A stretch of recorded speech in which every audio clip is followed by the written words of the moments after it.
Nous te bénissons, Seigneur, parce que tu es éternel. Nous te bénissons, Seigneur, parce que tu nous as accordé le souffle de vie en ce jour. Nous te disons merci, Seigneur, pour cette nouvelle année dans le calendrier des hommes que tu nous as accordé. Cette nouvelle année, Seigneur, dans laquelle tu as des plans pour nous. Cette nouvelle année, Seigneur, dans laquelle nous espérons de toi accomplir ta volonté. Nous te disons merci pour ta parole. Merci pour ton peuple qui nous écoute. Merci, Seigneur, parce que cette parole, telle qu'elle sort, elle accomplit le fait pour lequel tu l'as préparée, pour bénir ton peuple, pour délivrer ton peuple et pour te glorifier dans nos vies. Merci pour ta parole, Seigneur. Merci pour le monde qui t'écoute. Merci pour ta grâce. Merci pour ton souffle de vie. Merci, Seigneur, pour tes promesses. Merci pour ton Fils Jésus-Christ que tu nous as donné.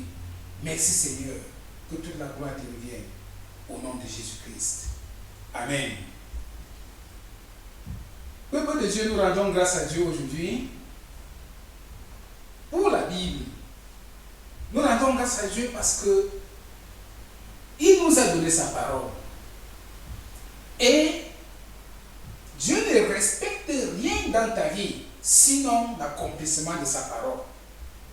Quel que soit ce qui se passe dans ta vie, quel que soit ce qui se passe dans ma vie, et qui soit connecté à Dieu, ça se passe en conformité avec l'accomplissement de la parole de Dieu. La parole de Dieu est Dieu. Si tu as la parole de Dieu, tu as Dieu. Mais qu'est-ce que tu fais de ce Dieu? Avoir quelque chose, c'est une chose. Utiliser ce qu'on a, c'est autre chose. Nous avons la parole de Dieu. La façon d'utiliser la parole de Dieu détermine maintenant nos bénédictions, détermine maintenant notre destinée, parce que nous sommes accomplis en fonction de la mise en pratique de la parole de Dieu dans notre vie. Gloire à Dieu. Mais, depuis des générations et des générations et des générations, Dieu nous a montré dans sa parole qu'il ne fait rien sans cette parole, sans cette même parole.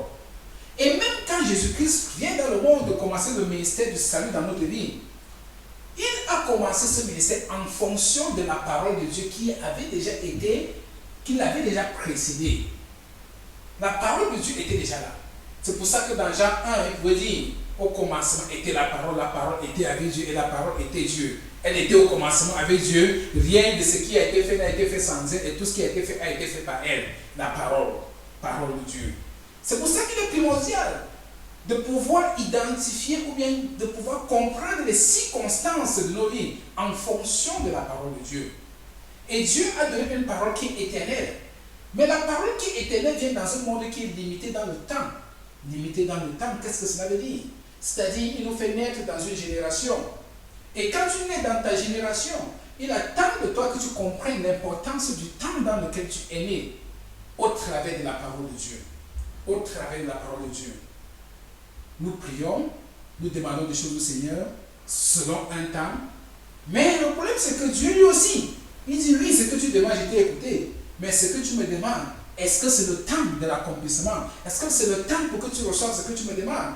C'est pour ça que tu peux lire, oh mon frère, tu peux lire ma soeur, dans le livre des Hébreux, où la Bible raconte une liste des hommes de Dieu dans l'Ancien Testament qui ont vu les temps que nous vivons aujourd'hui. Ils ont prié. Et la Bible dit que même les anges lorgnent. Ils lorgnent pour voir ce que nous faisons du Saint-Esprit aujourd'hui. Il y a des gens qui sont morts en espérant vivre ce que nous vivons aujourd'hui, mais ils n'ont pas pu arriver à cette génération parce qu'ils étaient dans leur temps.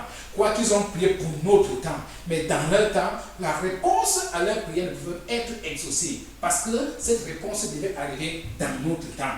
Alors, Dieu nous invite à quelque chose de très important. Comprendre le temps dans lequel nous nous trouvons. Comprendre l'explication de ton temps. Si tu comprends le temps dans lequel tu vis, tu vas comprendre les circonstances qui environnent ton temps. Tu vas comprendre la requête de prière que tu peux présenter au Seigneur. Tu vas comprendre exactement comment est-ce que tu peux te présenter au-devant de ton Dieu, savoir quoi lui demander. Par exemple, tu ne peux pas dire Seigneur, oh Seigneur, enlève-moi aujourd'hui. Tu ne peux pas appeler l'enlèvement aujourd'hui parce que ce n'est pas le temps de l'enlèvement. Parce que selon la parole de Dieu, il y a un temps pour l'enlèvement. Et Dieu seul connaît le jour que Jésus-Christ viendra pour l'enlèvement. Ça, c'est un exemple.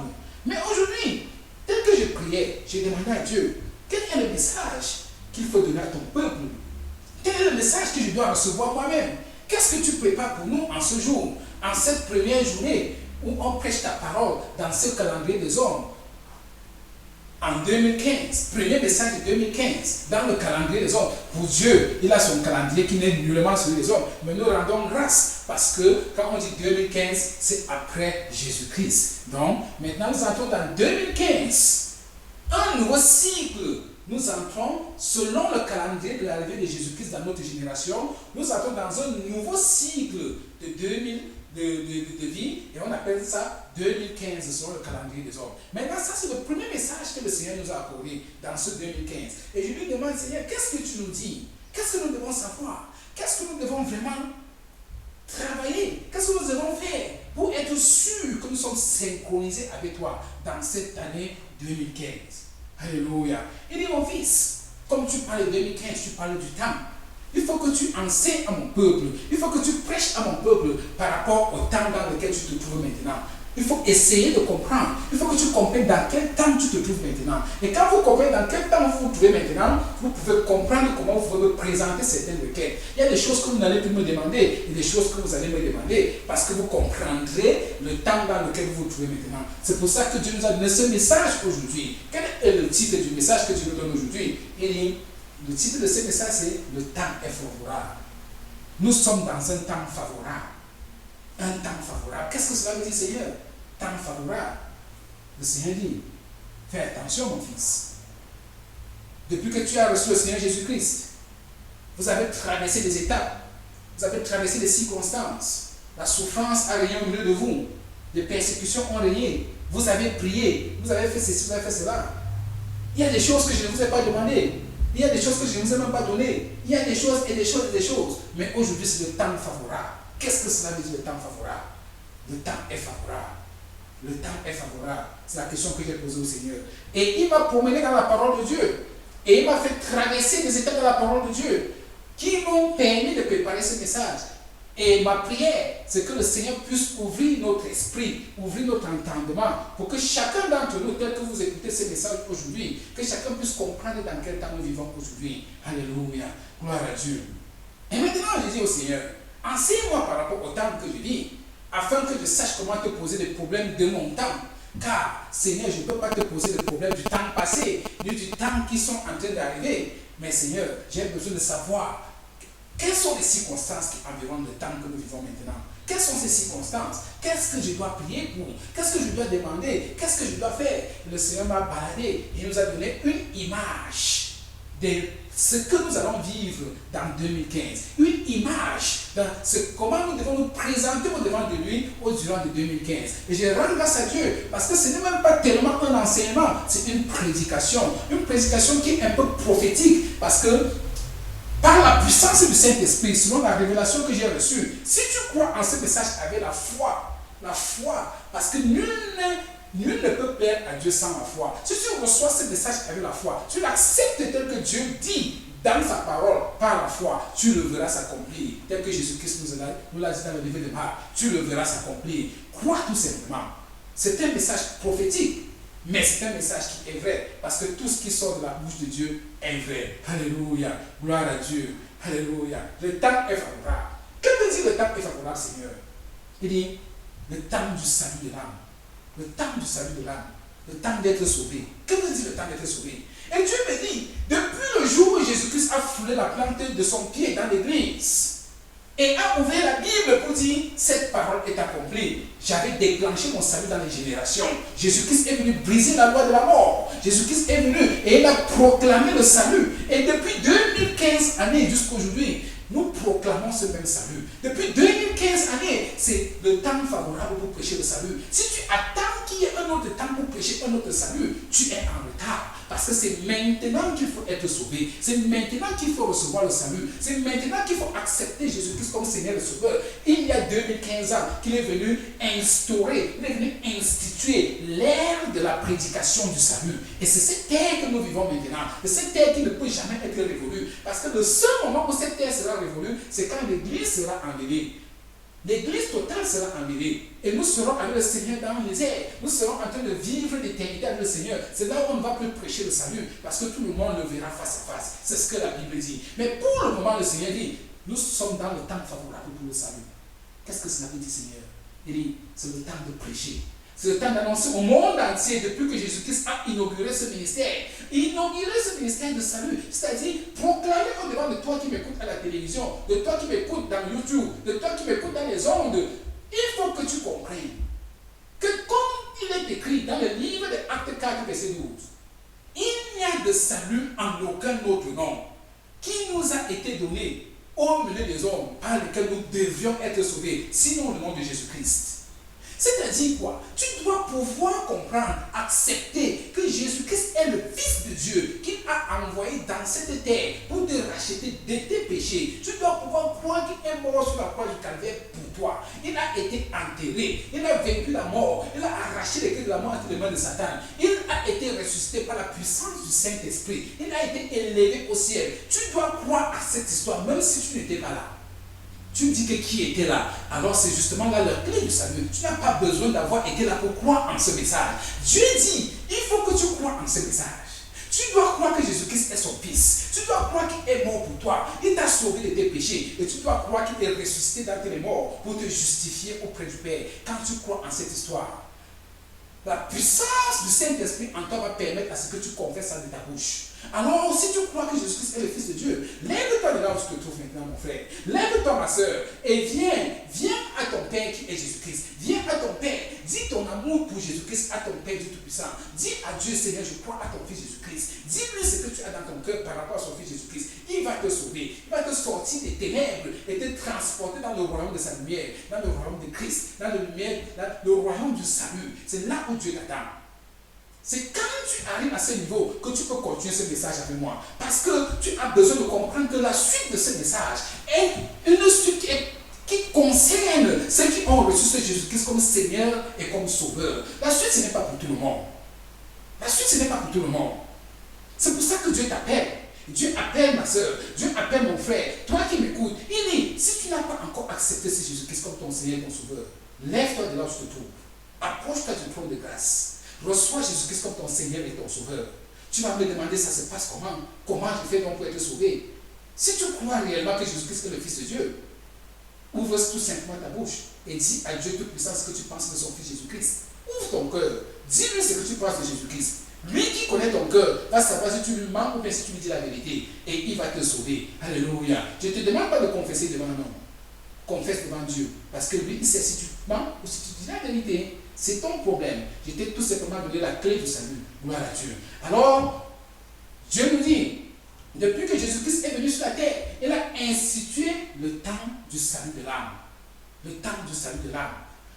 Le temps du salut de l'âme. Et ce temps continue. Nous vivons ce temps aujourd'hui. C'est un temps qui ne sera jamais révolu jusqu'à ce que Jésus-Christ revienne sauver maintenant, revienne enlever maintenant tous ceux qui ont accepté ce temps, tous ceux qui ont accepté cet évangile. Gloire à Dieu. Donc, c'est dans ce temps que nous vivons maintenant. Mais, la profondeur de ces messages maintenant, puisque nous ne faisons qu'introduire, parce qu'il est important que ceux qui veulent recevoir quelque chose de ce message comprennent la nécessité de naître de nouveau. Si tu ne nais pas de nouveau, la suite, si tu ne vas pas comprendre. Gloire à Dieu. Nous entrons maintenant dans notre message. Alléluia. Merci parce que tu m'as donné le temps de prêcher d'abord l'évangile, d'annoncer l'évangile, de te faire comprendre que tu as besoin d'ouvrir un véhicule avant d'entrer, avant de démarrer le moteur et de commencer ton voyage. Nous allons commencer notre voyage. Alléluia. Gloire à Dieu. Gloire au Seigneur Jésus. Alléluia. Bon, qu'est-ce que le Seigneur dit? Le temps du salut de l'âme. Dieu me transporte dans le ministère de Jésus-Christ. Jésus-Christ vient dans le monde. Il commence son ministère dans une église. Il entre dans le livre de Luc 4, à partir du verset 18. Voilà Jésus-Christ qui entre dans l'église. On l'observe. Depuis 12 ans, l'âge de 12 ans, les gens observent comment ce garçon est en train de grandir en sagesse. C'est ce que la Bible dit. Il grandissait en sagesse et en stature. On le voyait dans la maison de Dieu chaque fois. Maintenant, il faut qu'il entre dans le ministère. C'est pourquoi il a été amené sur la terre. Il arrive à l'église. Il prend la Bible. Dieu ne fait rien sans la Bible. Il prend la Bible. Gloire à Dieu. Alors, il ouvre la Bible. Luc 4, verset 18 à 19. Qu'est-ce qu'il dit? La parole de Dieu. Puisque c'est Jésus lui-même qui est Dieu. C'est lui-même qui a même écrit cette parole. Mais comme il ne peut rien faire sur le monde qu'il a créé sans sa même parole, il ouvre sa même parole parce que lui-même, il se témoigne lui-même que je ne peux rien faire sans ce que j'ai dit. Il confirme la parole. Mais jusqu'à quel point? Disons, Luc 4, 18 à 19. L'Esprit du Seigneur est sur moi parce qu'il m'a point pour annoncer une bonne nouvelle aux pauvres. Il m'a envoyé pour guérir ceux qui ont le cœur brisé, pour proclamer aux captifs la délivrance et aux aveugles le recouvrement de la vue, pour renvoyer libres les opprimés, pour publier une agréée de grâce du Seigneur. Il s'arrête. Jésus s'arrête. Quelque chose ne va pas. Jésus s'arrête. Qu'est-ce qui ne va pas ici? La Bible déclare que quand il est arrivé à ce niveau, il s'est arrêté. Et il dit, la parole que vous venez d'écouter vient d'être accomplie. Il s'arrête. Il dit, la parole vient d'être accomplie. Et les gens le regardaient, on était contents. Mais d'où sort cette parole? Jésus. D'où sort cette parole? Quand je cherche, Jésus est en train de parler de la Bible. Il lit la Bible. Alors on remonte dans la Bible maintenant. L'Ancien Testament nous montre l'extrait du passage dans lequel Jésus a retiré cette portion de la Bible. C'est dans Ésaïe 61, verset 1 à 2. Lisons et comparons Ésaïe 61 à Luc 4. Lisons un peu, nous comparons les deux écritures. Et nous allons voir quelque chose de très merveilleux. Vous voyez, peuple de Dieu, la Bible n'est pas un livre que tu prends, tu lis comme un journal. La Bible n'est pas un livre que tu prends pour te distraire. La Bible est faite pour être méditée. C'est-à-dire que quand tu prends la Bible, tu te mets à méditer, tu te mets à lire. Si tu ne te mets pas, si tu ne prends pas ça comme Dieu que tu es en train de manger, comme Jésus a dit que je suis le pain de vie, mangez-moi. Si tu ne prends pas ce livre-là comme le pain de vie, tu ne vas jamais recevoir des révélations. Alors quand je me suis assis, j'ai commencé à manger. J'ai commencé à manger, je prends la fourchette, je prends la cuillère, je mange la parole de Dieu. Je dis, vas-y dans Ésaïe 61. Je prends Ésaïe 61, je relis. À partir du verset 1. L'Esprit du Seigneur l'Éternel est sur moi. Jésus a dit ça. Car l'Éternel m'a point pour porter de bonnes nouvelles aux malheureux. Jésus a dit ça. Il m'a envoyé pour guérir ceux qui ont le cœur brisé. Jésus a dit ça. Pour proclamer aux captifs la liberté. Jésus a dit ça. Et aux prisonniers la délivrance. Jésus a dit ça. Donc verset 1 ici correspond à tout le verset 18. Prenons le verset 2. Verset 2, c'est là où tout change. Et pour publier une agréée de grâce de l'Éternel, Jésus a dit ça. Mais le verset 2 continue dans le livre d'Ésaïe. Mais Jésus coupe au milieu du verset 2. Bam, il dit, cette parole est accomplie. Ah, qu'est-ce que cela veut dire Jésus? Tu prends un verset à moitié, alors que la suite de ces versets dans Ésaïe est en train de donner des genres de promesses similaires à ce que versets 1 et 2 sont en train de dire. Pourquoi Jésus peut s'arrêter au milieu d'un verset et dire que la partie ci est accomplie, mais il ne leur dit pas que la deuxième partie n'est pas accomplie? C'est là où tu commences à poser des questions à Dieu. Ça veut dire quoi ici, Seigneur? Explique-moi. Cette histoire-ci, je ne comprends pas. Alors Dieu dit que au temps de Jésus-Christ, Jésus n'était pas encore glorifié. Jésus n'était pas encore parti sur la croix. Alors, pour ce qui concernait le temps de Jésus-Christ, pour l'auditoire qui était présent, pour ceux qui étaient là, ils avaient besoin de l'être de nouveau. Ils avaient besoin d'être accomplis dans cette première portion de la parole. Ils avaient besoin de recevoir Jésus-Christ comme Seigneur et Sauveur. Ils avaient besoin de naître de nouveau. C'est pour ça que dans la Bible, cette partie-là, ces versets, verset 1 et verset 2 et demi, ce sont les deux, ce n'est que cette partie qui était nécessaire pour ce peuple en cette génération, en ce temps. C'est pour ça que Jésus dit qu'il s'arrête au milieu d'un verset où il y a une virgule. Il dit que ceci est accompli, mais il ne leur dit pas que l'autre va être accompli en 1 jour, 2 jours, 3 jours, 4 jours. Il ne leur dit pas ça. Quand est-ce que l'autre va être accompli? Est-ce que Jésus revient pour prêcher la deuxième partie de ce verset? Jamais. Est-ce que Jésus revient pour faire autre chose sur la terre en dehors d'amener son église? Jamais. Qui va alors prêcher le reste de ce verset? Qui va prêcher le reste de ce verset? D'abord, quand on parle du reste de ce verset, ça veut dire quoi? Pour comprendre de quoi il est question, allons un peu dans le livre d'Ésaïe 61, la suite du verset 2. Et nous allons comprendre que nous vivons le temps de la différence. Le premier temps était le temps du salut. Maintenant, Jésus arrête là-bas parce que pour vivre la deuxième partie de ces versets, il y a une différence. Il y a quelque chose qui va se passer. Quelque chose qui va se passer qui ne doit pas être accompli au temps de sa génération, au temps des gens qui étaient en train de l'écouter. Ça ne devait pas s'accomplir à ce temps. C'était quel temps? Lisons le verset 61, verset 2b. Il dit, et un jour de vengeance vengeance de notre Dieu. Ah, tu veux dire que Dieu n'avait pas besoin de se venger en ce moment, Jésus? Dieu n'avait pas besoin de se venger. Pourquoi? Parce que les mêmes gens qui écoutent ce Jésus-Christ sont les mêmes gens qui vont partir le crucifier. Alors pourquoi Dieu voudrait se venger en ce moment alors que Jésus n'est pas encore crucifié? Il fallait que le péché d'Israël arrive à son comble, qu'il crucifie Jésus-Christ, leur propre frère, avant que le verset 2b commence à s'exécuter. Quand Dieu revient maintenant, il va faire une vengeance sur son fils maintenant qui est crucifié sur la croix. La vengeance sur ceux qui refusent de croire à cette crucifixion. Donc la vengeance de Dieu ne vient pas contre celui qui n'a pas reçu l'évangile, ça vient contre celui qui a refusé d'accepter Jésus-Christ comme Seigneur et Sauveur. C'est pour ça que Jésus-Christ présente maintenant l'évangile. Il dit, je suis venu annoncer la bonne nouvelle. Et c'est accompli. Mais les gens ne lui posent pas la question, pourquoi tu viens pour se venger? Est-ce qu'ils ne connaissaient pas la Bible suffisamment? Il fallait qu'il soit en connexion divine avec le Saint-Esprit pour comprendre qu'il devait poser cette question. Jésus ne pouvait pas. C'est pour ça que Jésus, parfois, il dit, il soigne quelqu'un, ou bien il guérit quelqu'un, il dit, quand il guérit quelqu'un, il ne dit à personne, parce que mon temps n'est pas encore arrivé. Parce qu'il connaissait les temps, il connaissait les circonstances. Donc Jésus, ce n'est pas quelqu'un qui vient parce qu'il est Dieu, il va accomplir toutes choses en vous. Il y avait un temps pour toutes choses. Et maintenant, c'était le temps du salut. Il a institué le temps de l'évangile, le temps du salut dans lequel nous vivons aujourd'hui. Mais il arrête à ce niveau parce qu'il y a un autre temps qui devait continuer. Et ce temps devait continuer après maintenant sa résurrection. Pour ceux qui croient, quand tu crois en Jésus-Christ maintenant, tu entres dans une autre ère. Il y a une différence maintenant entre ceux qui ont cru et ceux qui n'ont pas cru. Tu entres maintenant dans le temps de la différence. Nous sommes dans le temps de la différence. Il y a une différence qui est manifestée maintenant au milieu des enfants de Dieu, entre ceux qui ont cru et ceux qui n'ont pas cru. C'est pour ça qu'il dit, le verset 2b, quand il continue la même promesse d'Ésaïe, dit ceci. Mais Jésus ne l'a pas dit. Il dit, pour consoler tous les affligés. Affligés. Est-ce que les gens de cette génération n'étaient pas affligés? Ils étaient affligés. Par qui? Par Satan. Mais pourquoi? Quelle est la différence entre l'affliction de ces gens et l'affliction que les enfants de Dieu reçoivent aujourd'hui? Il y a une grande différence. Et je vais vous expliquer la différence. Il dit, pour accorder aux affligés de Sion.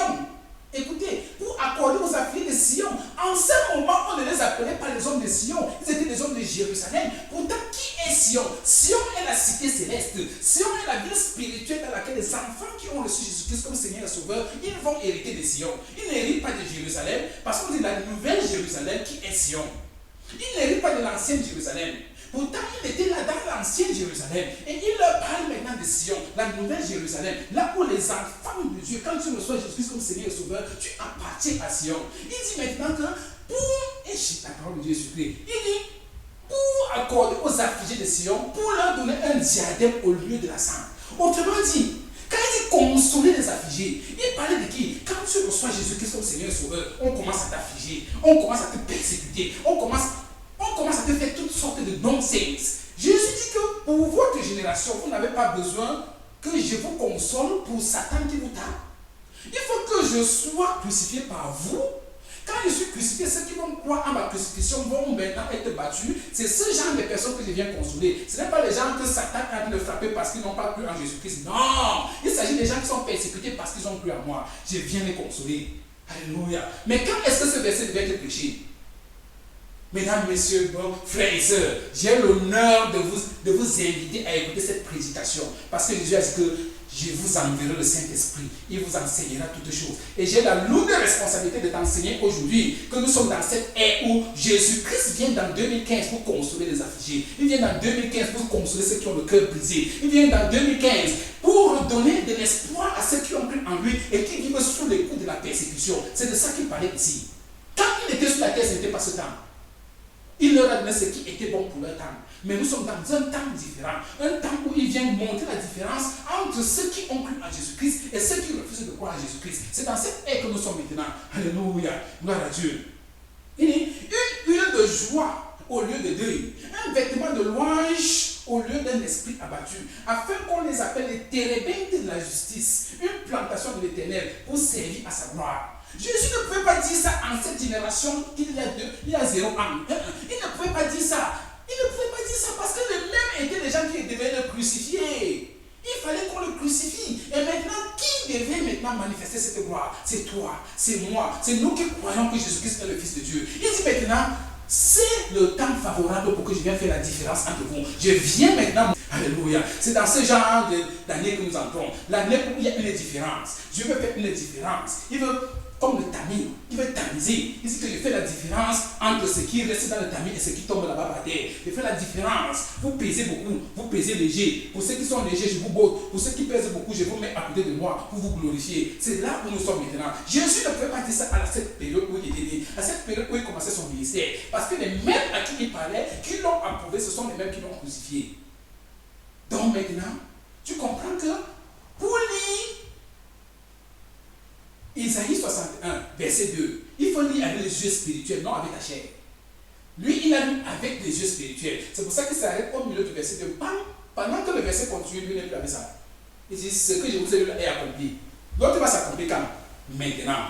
Le Saint-Esprit dit, c'est maintenant. Tu as la grâce d'écouter le Saint-Esprit maintenant. Il dit que c'est maintenant que je viens te glorifier. Je viens te faire te séparer. Je vais te montrer la différence qu'il y a entre toi et ceux qui n'ont pas reçu le Seigneur Jésus-Christ. Alléluia. Gloire à Dieu. Je vais faire de toi, je vais montrer que tu es une plantation de l'Éternel. Je viens enlever la poussière, la cendre qui est sur toi et faire de toi une huile de beauté. Je viens te donner un parfum nouveau. Je viens te donner une air nouvelle. Il dit que l'Esprit de l'Éternel est sur moi.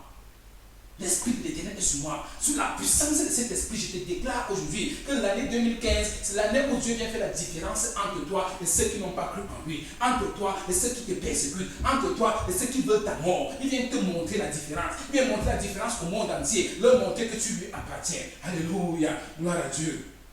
Comment Dieu le dit? Il dit que ce n'est pas maintenant seulement que je le dis. Depuis le livre de Exode, Exode chapitre 11, verset 7, là où j'ai sorti mon peuple de l'Égypte, mon peuple était en train de marcher dans le désert. Et quand je leur ai dit quelque chose, que je vais vous montrer la différence. Il dit quoi? Exode 11, verset 7. Mais parmi tous les enfants d'Israël, depuis les hommes jusqu'aux animaux, pas même un chien ne remuera sa queue, sa langue, afin que vous sachiez quelle est la différence que l'Éternel fait entre l'Égypte et Israël.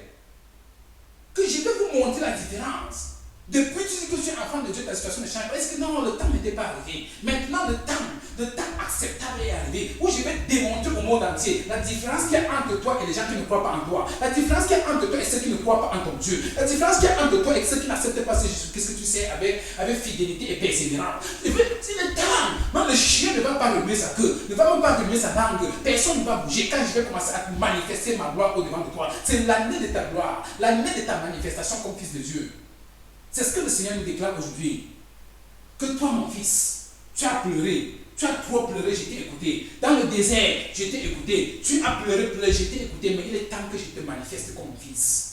Il est temps que je fasse la différence. Parce que dans les persécutions sous le coup, tu m'as accepté. Tu as montré la différence. Tu es venu vers moi. Parce que je viens chercher mon église bientôt. Mais je ne cherche pas une église qui pleure. Je ne cherche pas une église qui gémit. Je cherche une église glorieuse. Une église glorieuse. Et cette église que je viens enlever. Alléluia. Gloire à Dieu. Il dit que mon fils, tu dois comprendre dans quelle ère tu es en train de vivre. C'est pour ça qu'il te dit que toi, dans Isaïe 60, verset 1 à 2, il dit, lève-toi, mon fils. Lève-toi, ma fille, sois éclairée. Hey, il dit, lève-toi, sois éclairée. Il n'a pas dit que lève-toi et tu vas briller. Il dit, lève-toi, sois éclairée. Ça veut dire que quoi? Il continue, il dit, car ta lumière arrive. Ta lumière arrive. Ok, lève-toi, sois éclairée, ta lumière arrive. Réfléchissons sur ça. Ce n'est pas la lumière qui manque, ta lumière arrive pour t'éclairer. Alors ta responsabilité, c'est de te positionner là où les rayons de lumière de l'Éternel vont t'éclairer. Ta lumière arrive, lève-toi et sois éclairé. Lève-toi et brille tout simplement. Lève-toi et sois manifesté. Parce que Dieu est en train d'apporter ses projecteurs sur toi. Dieu est en train de... Il y a des projecteurs comme dans un stade. Tu es la star. Et quand tu es la star, qu'est-ce que le metteur en scène fait? Il apporte tous les rayons des projecteurs. Il les projette sur toi pour que le monde entier te voit. Ta lumière arrive. Il dit, est-ce que tu es prêt? Est-ce que tu es prêt à être sur le podium? Lève-toi, sois éclairé, car ta lumière arrive. Qu'est-ce que cela me dit, ta lumière arrive? Et la gloire de l'Éternel se lève sur toi. Donc c'est le moment où l'Éternel va te glorifier. Il dit que c'est ton moment d'entrer en scène. C'est ton moment d'entrer en scène. Depuis les autres entrées en scène, tu les regardais, tu les admirais. C'est ton moment d'entrer en scène. Le peuple doit te voir. crois savoir que je suis le metteur en scène. Entre en scène, lève-toi pour que mes projecteurs soient avec toi. Les caméras sont rivées sur toi dans le monde entier. J'ai envoyé des caméras, j'ai envoyé des reporters. Ils sont là, ils t'attendent que tu entres en scène. C'est ce que le Seigneur est en train de dire. Voici, il dit, écoute très bien, voici, les ténèbres couvrent la terre. C'est une année de ténèbres que nous entrons en 2015, c'est une année de ténèbres. Pour qui? Pas pour toi. Watch out. Regarde ouvre les yeux. À partir de ce moment que tu écoutes ce message, tu vas observer comment dans ta vie, autour de toi, les moments seront difficiles en 2015. Pour qui? Pour ceux qui refusent de croire à ton Jésus-Christ, ceux qui refusent de croire en Jésus-Christ comme Seigneur et Sauveur. Ils disent quoi? Regarde, porte les regards aux alentours. Les ténèbres couvrent la terre et l'obscurité couvre les peuples. Mais sur toi l'Éternel se lève, sur toi sa gloire apparaît. Sur toi. C'est-à-dire quoi? C'est comme si c'était au cinéma. Tu vois que quand tu entres au cinéma, pour qu'on voit bien la salle de cinéma, il y a le noir partout. C'est bien que la lumière vient seulement sur le podium, sur l'écran. C'est exactement ce que Dieu est en train de te dire. Il dit que cette année qui arrive, il y aura les ténèbres partout. Les gens vont pleurer, les gens vont gémir. Mais la personne qui sera sur le podium, ce sera toi ma soeur, ce sera toi mon frère. Tu vas marcher, le monde entier aura les regards portés sur toi. Ils vont marcher en se cognant les pieds parce qu'ils sont dans les ténèbres. Mais ils auront tous les regards qui sont portés sur quelqu'un qui est sur la ligne. Quelqu'un qui est sous les projecteurs du Dieu vivant. C'est exactement ce que Dieu a dit. Tu entres dans cette ère, tu entres dans ce temps favorable. Parce que depuis que tu gémis, depuis que tu pleures, je t'ai écouté. Depuis que tu es en train de prier, je t'écoutais. Mais le temps n'était pas favorable.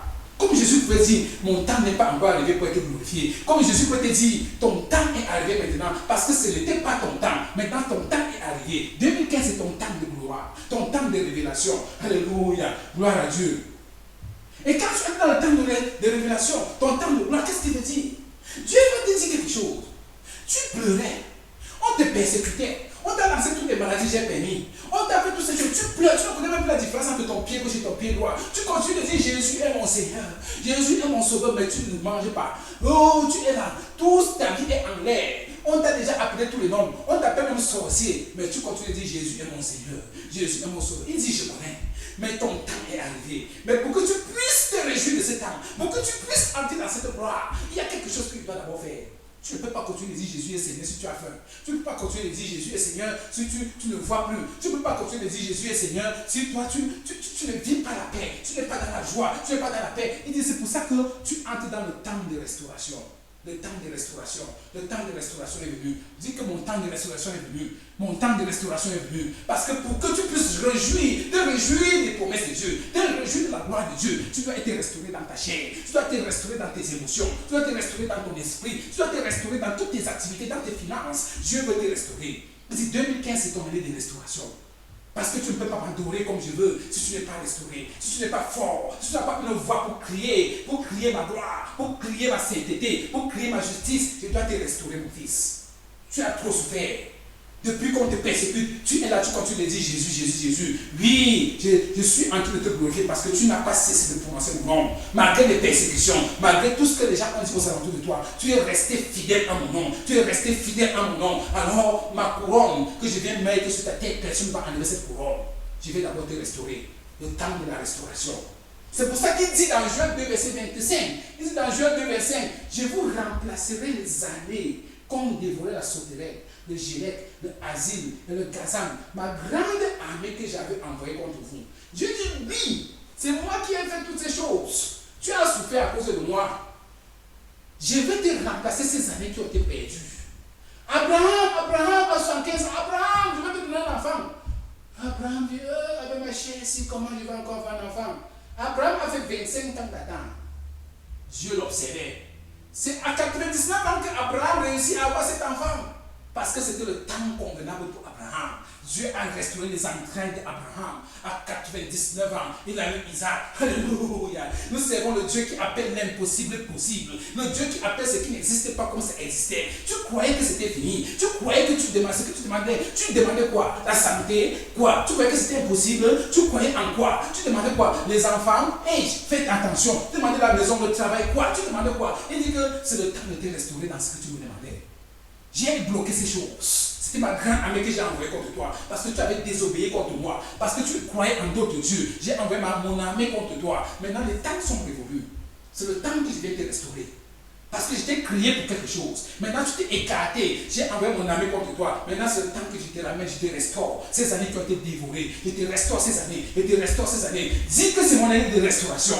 Dis que c'est mon année de restauration. Oh, mon frère. Dis que c'est mon année de restauration. Quand j'entre dans ma restauration, je reçois ma restauration au nom de Jésus-Christ de Nazareth. Alléluia. Alléluia. Ainsi, revenons dans Ésaïe 60. Et nous allons écouter ce que Dieu dit à la suite de ce que nous avons commencé à lire. Ésaïe 60, verset 3. Il dit, des nations marchent à ta lumière. Écoute. Il a dit, lève-toi, sois éclairé, car ta lumière arrive.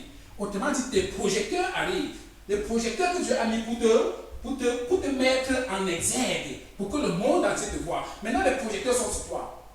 Cette lumière que les anges portent sur toi, cette lumière que Dieu a mis sur toi, il dit maintenant que, regardez cette lumière que je mets sur toi là. Les nations marchent à ta lumière. Donc, on profite. Les gens vont profiter de toi. On va profiter de toi pour entrer. Chacun va profiter de toi pour manger un bout de pain. Profiter de toi pour entrer dans ceci. Profiter de toi. Donc, à cause de ta lumière, les gens vont bénéficier. La lumière n'est pas là pour eux, mais parce que ta lumière est tellement grande, les gens profitent de ta lumière. On marche à la gloire de ta lumière. La Bible est tellement souple. Seigneur, merci beaucoup. Merci Seigneur pour ta parole. Merci Seigneur. Il dit ceci.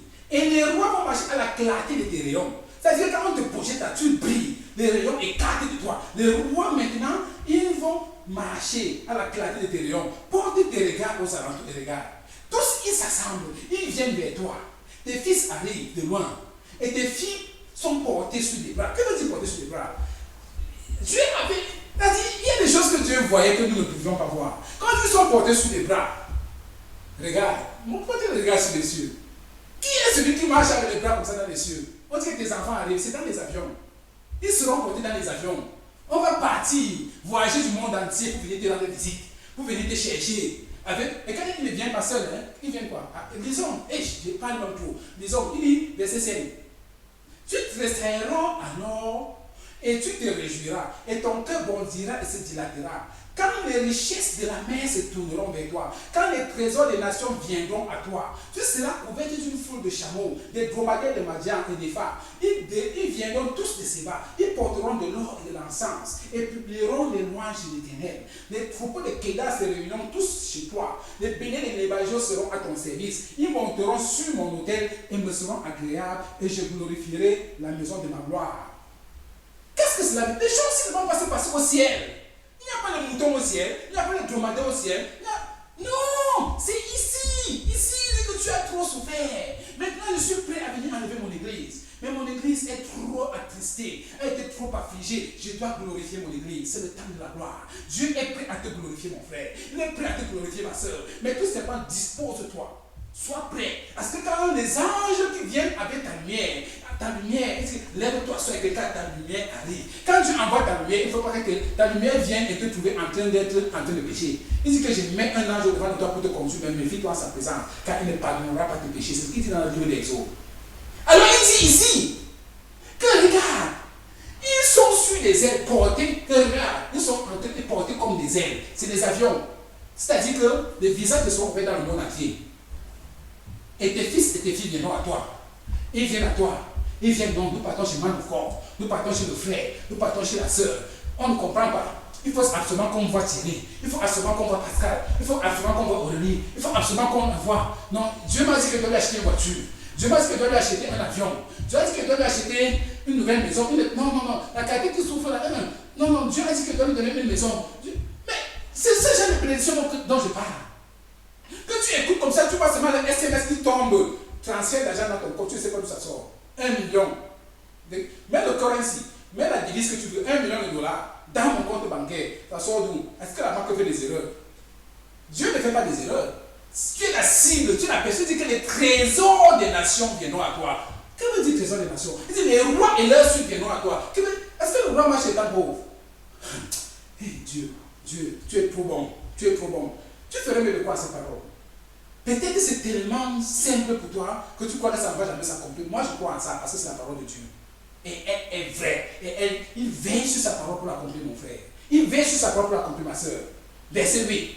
Qui sont ceux-là qui volent comme des nuées, comme des colombes vers les colombiers, car les îles espèrent en moi et les navires de Starsis sont en tête pour ramener de loin tes enfants avec leur argent et leur or, à cause du nom de l'Éternel ton Dieu, du Saint d'Israël qui te glorifie. Ça se passe sur cette terre. Sur cette terre. Jésus a dit que tu recevras au sanctuaire sur cette terre. Sur cette terre. Tu veux mourir maintenant que tu as reçu ça quand mon frère. Tu veux mourir maintenant que tu as reçu ça quand ma soeur. Crois que c'est ces histoires. 2015, c'est l'année où tu vas voir ces choses s'accomplir. Moi, je crois en ça. Et j'entre dans cela. Je nage dans cela. Il dit que quoi? Porter sur les ailes. Ils vont venir. Moi, j'ai les visas du monde entier. J'entre dans tous les pays comme je veux. J'entre, je sors. Parce que le Seigneur m'a glorifié. Le Seigneur m'a mis sur la scène. Et il a mis des projecteurs qui sont sur moi. Les projecteurs sont sur moi. Ouh! C'est tellement glorieux. Tu ferais mieux de quoi en cela? Tu ferais mieux de quoi en ça? Parce que nul ne lui est agréable s'il ne croit pas en lui. Alléluia. Gloire à Dieu. C'est pour ça que dans Ésaïe 61, verset 6 à 7, il continue de dire. Mais vous, dans cette restauration, mais vous, pendant qu'il y a des ténèbres sur la terre, mais vous, mais toi mon frère, mais toi ma soeur, mais vous, on vous appellera sacrificateur de l'Éternel.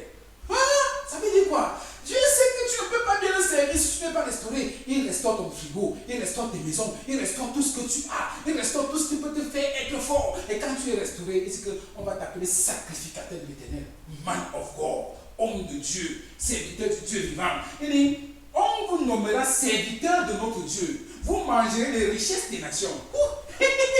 Jésus, il dit, yes, thank you Lord, envoyé. Gimme. J'aime bien ça. Gimme.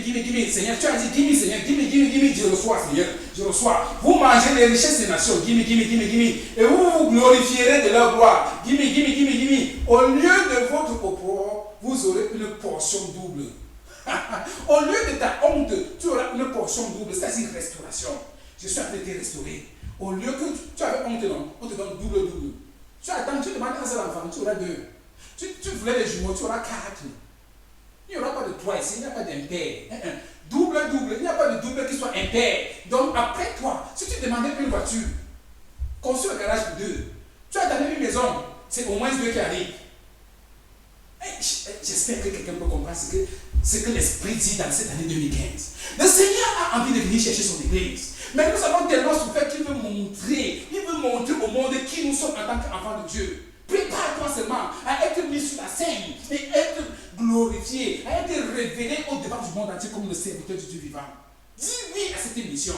Elle semble bizarre. De toute façon, Jésus est venu devant sa génération. Il a dit les mêmes choses. On a dit, n'est-ce pas, c'est le fils de Marie et de Joseph. Si tu veux, tu crois en ce qu'il dit. Si tu veux, tu dis que c'est seulement Mathurin qui parle. Un pauvre gars comme ça. Le pauvre gars. Il faut regarder ma vie après 1 mois. On va te dire que c'est toujours moi, tu vas refuser. Après 1 mois, sortir, c'est ton problème. Gloire à Dieu. Au lieu de l'ignominie, ils seront joyeux de leur part. Ils posséderont ainsi le double dans leur pays et leur joie sera éternelle. C'est-à-dire que quoi? Tu seras tellement dans la joie que quand Jésus revient maintenant pour t'amener comme église, ta joie a commencé. Si tu continues seulement la joie là-bas au ciel, tu continues. Joie éternelle. Oh Seigneur. Ah Seigneur. Est-ce qu'on peut se fatiguer de la parole de Dieu? Est-ce qu'on peut? Alléluia. Gloire à Dieu. Et quand tu es restauré, c'est là où tu entres dans la reconstruction. Parce que dans ta souffrance, tout était brisé. Ta santé a été brisée. Tout a été brisé. Tout est tombé en ruine parce que tu souffrais. Parce que tu prononçais le nom de Jésus. Tu ne voyais pas les résultats apparemment. Mais Dieu était en train de calculer. Il avait mis un magasin où tes prières entraient. Maintenant, c'est le moment que tout sera maintenant reconstruit. C'est le temps de la reconstruction. Parce que la gloire sera tellement grande. Dieu va tellement déverser que maintenant, qu'est-ce que tu vas faire de tout ça? Il faut reconstruire. Reconstruis quoi? Ton onction. Reconstruis quoi? Ta vie. Reconstruis ta santé. Reconstruis tes projets. Reconstruis ta gloire. Reconstruis ta joie. Reconstruis ta beauté. Reconstruis ton parfum. Reconstruis toutes choses. Dieu est le Dieu de reconstruction. C'est pour ça qu'il dit dans Ésaïe 60, verset 10 à 11, les fils de l'étranger rebâtiront tes murs. Donc tes murs étaient, boum, à terre comme les miens. C'est que tu n'as pas le temps. Tu n'as pas. Non, tu es là, je te mets en scène. Mais ton mur va être reconstruit par qui? Des fils de l'étranger, les gens qui ne veulent pas l'accepter, ils vont reconstruire tes murs. Il dit, et leurs rois seront tes serviteurs. Tu fais même de quoi? Les rois vont me servir. C'est-à-dire que quoi? Dieu t'a mis à une position que si tu dis oui, il va te faire entrer comme Paul au devant des rois. C'est ta responsabilité de te positionner là où tu vas être accueilli par des rois. Si tu ne te trouves pas digne d'aller chez les rois, c'est ton problème. Moi, je suis prêt, Seigneur. Amène-moi chez les rois, je vais être présenté comme ton fils devant les rois. Il dit que quoi? Les rois seront tes serviteurs. Car j'étais frappé dans ma colère, mais dans ma miséricorde, j'ai pitié de toi. Ça, c'est le fruit de la miséricorde de Dieu que nous avons traversé en 2015. La miséricorde de Dieu va s'exprimer. Parce qu'il était en colère, parce que nous avons servi les faux dieux, nous avons présenté les faux dieux devant lui, il était en colère, mais il dit quoi? C'est le temps de ma miséricorde. Je vous fais pitié. J'ai pitié de vous. Je vous restaure. Alléluia. Et je vous allez reconstruire. Mais il dit, verset 11, tes portes seront toujours ouvertes. Elles ne seront fermées ni jour ni nuit, afin de laisser entrer chez toi les trésors des nations et leurs rois avec leur suite. Donc ici c'est très dangereux. Il y a des gens qui sont tellement conscients de la sécurité qu'ils ont même fermé leur propre vie dans leur propre vie. C'est-à-dire qu'ils se sont mis prisonniers de leur propre vie. Dieu dit que mais si je ne te garde pas, si je ne protège pas ta vie, je ne protège pas ta maison, tu crois que tu es en sécurité mon fils, tu crois que tu es en sécurité ma fille. Il dit que laisse tes portes ouvertes. Laisse tes barrières ouvertes, parce que j'ai envoyé les trésors des nations qui détectent ta maison, qui détectent ta vie, pour venir avec leur roi et leur suite, te bénir, répondre à tes réponses à tes questions, répondre à tout ce que tu me demandes depuis des générations et des générations. J'ai demandé à tous ceux de détecter ta maison, je leur ai donné ton adresse, mais sache que s'ils arrivent que ta porte est fermée, ils vont passer. Ouvre ta barrière. Ouvre ta vie, ouvre ton esprit, ouvre ton intelligence. Ne ferme pas ta vie. Ouvre ta vie. Tu as trop fermé ta vie. Dieu dit que c'est le moment d'ouvrir ta porte. Ouvre la porte. Parce que tu ne sais pas qui va frapper à ta porte cette année. Il a envoyé ses anges. Il a envoyé les extrémités de la terre. Les gens qui vont venir accomplir sa volonté dans ta vie. C'est le moment d'ouvrir ta vie, mon frère. C'est le moment d'ouvrir ta vie, ma soeur. Ne dis pas que j'ai peur. Tu as peur de quoi? Tu ne connais pas que Jésus-Christ est ton Seigneur? Tu as oublié que Jésus-Christ est ton Sauveur? Pourquoi as-tu peur? Il dit ouvre.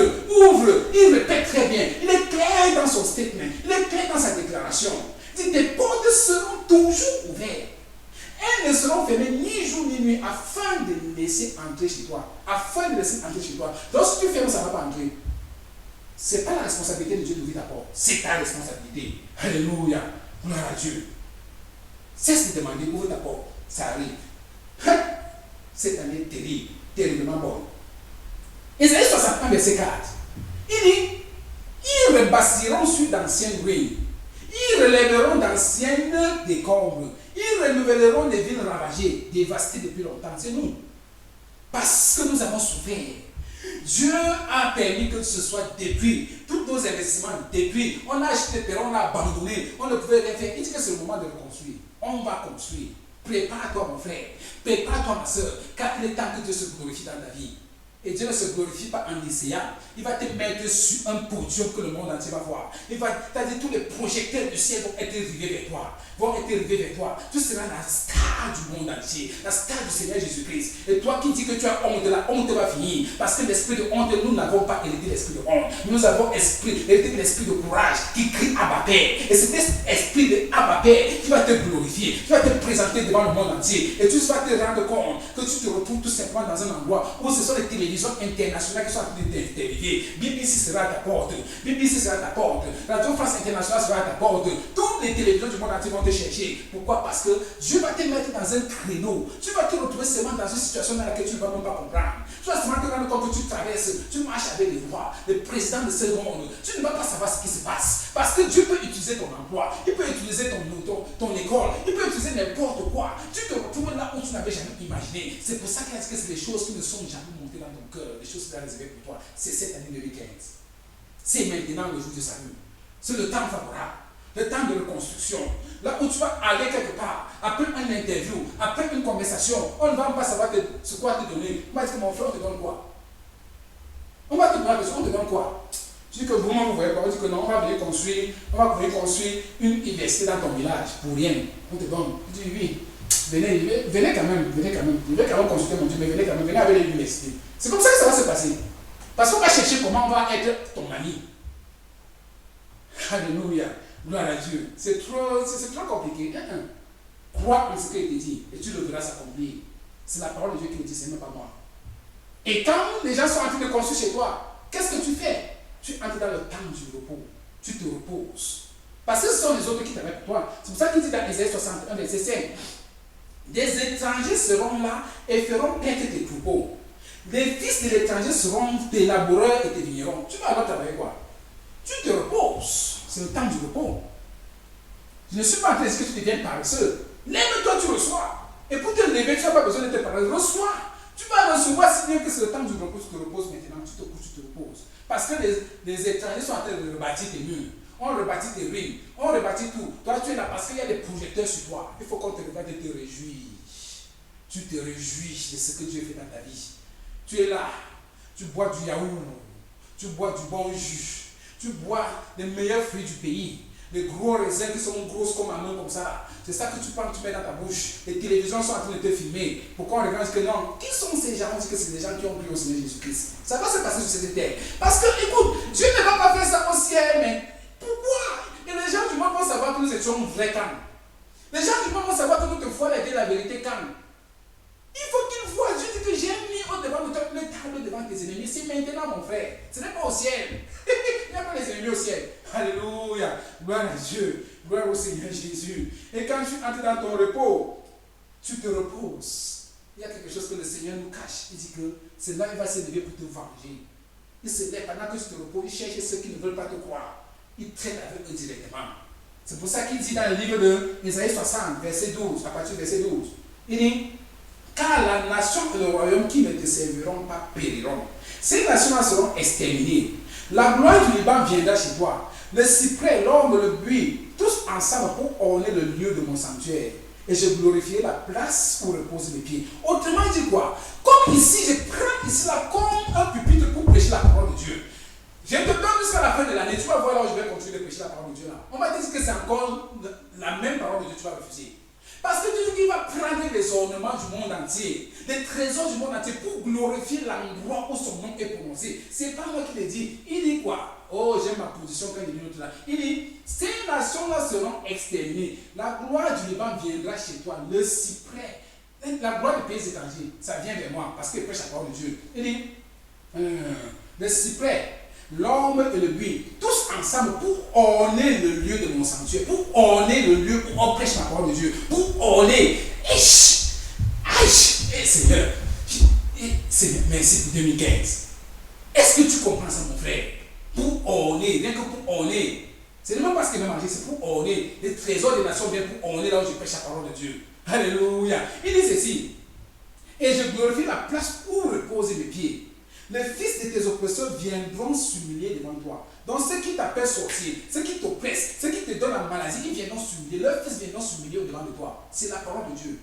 C'est la parole de Dieu, ce n'est pas moi. Il dit: et tous ceux qui te méprisaient se prosterneront à tes pieds. Ils t'appelleront ville de l'Éternel, Sion du Saint d'Israël. Après toi, tous les noms, ça vient. Ça vient. Le Seigneur va se lever. Tous ceux qui te persécutaient, c'est le temps. Pendant que tu te reposes, Dieu va traiter avec eux. C'est ce qu'il dit dans sa parole. Il dit dans Ésaïe 61, verset 8: car moi, l'Éternel, j'aime la justice. J'ai haine à rapide avec l'iniquité. Je leur donnerai fidèlement leur récompense. Je traiterai avec eux une alliance éternelle. Leur roi sera connu parmi les nations. Il n'y a pas de nations au ciel, il n'y a que la nation de Dieu. C'est ici, sur cette terre. Qui dit qu'on va mourir pauvre? Qu'on va venir, Jésus ne va pas venir enlever une église pauvre. Enlève ça de tes yeux. Il va enlever une église glorieuse. Il dit quoi? La Bible est bien. Il dit: et leur postérité parmi les peuples, tous ceux qui les verront reconnaîtront qu'ils sont une race bénie de l'Éternel. C'est-à-dire que les projecteurs sont sur nous, mon frère. Et tous ceux qui vont nous voir vont reconnaître que les gens se servent vraiment le Dieu vivant. Ils servent réellement le Dieu vivant. C'est dans cette ère que nous entrons. C'est dans ce temps que nous sommes maintenant. Dis seulement oui au Seigneur dans sa parole. Glorifie le Seigneur en acceptant sa parole qui est prêchée aujourd'hui. Alléluia. Et quand tu vas être dans ce temps, tout ce que tu pourras faire, tu seras dans le temps de la louange, le temps de l'adoration. Louange et adoration. Parce que Dieu est en train de te faire. Il t'a mis des projecteurs du monde entier sur toi. Tout ce que tu vas faire, c'est de louer. Seigneur, que te dis Jacob, que te dis merci. Seigneur, je te dis merci. Tu es saint, tu es beau, tu es juste, tu es puissant, tu es souverain. C'est ça comme ça travaille, adorer et louer. Adorer et louer. 2015, année d'adoration et de louange. Pourquoi? Parce que Dieu est en train de te il te met sur le podium. Il efface toutes les larmes en un clin d'œil. Sois prêt, mon frère. Sois prêt, ma soeur. C'est pour ça que Isaïe 60, verset 15 à 20 dit, au lieu que tu étais délaissé et haï, il te haïssait et te délaissait, et que personne ne te parcourait, je ferai de toi un ornement pour toujours, un sujet de joie de génération en génération. Tu suceras le lait des nations, tu suceras la mamelle des rois, et tu sauras que je suis l'Éternel, ton sauveur, ton rédempteur, le puissant de Jacob. Ce n'est que comme ça que tu vas te montrer, que tu vas boire réellement, que tu sais le Dieu vivant, quand tu vas sucer le lait des rois. C'est-à-dire qu'on me prend maintenant, on dit que bon, gars, on te bombarde en Arabie Saoudite, dans l'un des pays les plus riches du monde. Tu vas sucer le lait des sultans, des rois là. Tout, on ne sait pas comment ils s'appellent, le roi là, le roi du Maroc, le roi de ceci, le roi des États-Unis, le roi de n'importe quoi. Tu pars là-bas sucer là-bas, mais c'est-à-dire quoi? Tu arrives, on dit, tu veux quoi? Il y a le diamant dans ce pays, il y a l'or. Tu vas chez Zuma, il y a le diamant dans le dessus, tu veux quoi? Il dit, envoyez d'abord, je vais voir après, envoyez, on va voir après, envoyez d'abord. C'est ce que la parole de Dieu dit. Moi, je crois en ça. Qu'est-ce que tu fais de la parole de Dieu? Il continue de dire, au lieu de l'erreur, je ferai venir de l'or. Au lieu du fait, je te ferai venir de l'argent. C'est-à-dire quoi? Tu cherches le travail, il te donne l'entreprise. Tu cherches l'entreprise, il te fait CEO, tu restes là-dedans, tu travailles, on travaille pour toi. Dieu est merveilleux. Seigneur, je crois. Amène-moi à ce niveau, Seigneur. C'est là où je veux aller. Seigneur Jésus. Verset 19. Ce ne sera plus le soleil qui te servira de lumière pendant le jour, ni la lune qui t'éclairera de sa lueur, mais l'Éternel sera ta lumière à toujours. Ton Dieu sera ta gloire. Ton soleil ne se couchera plus, et la lune ne s'obscurcira plus, car l'Éternel sera ta lumière à toujours, et les jours de ton deuil seront passés. Qu'est-ce que cela veut dire?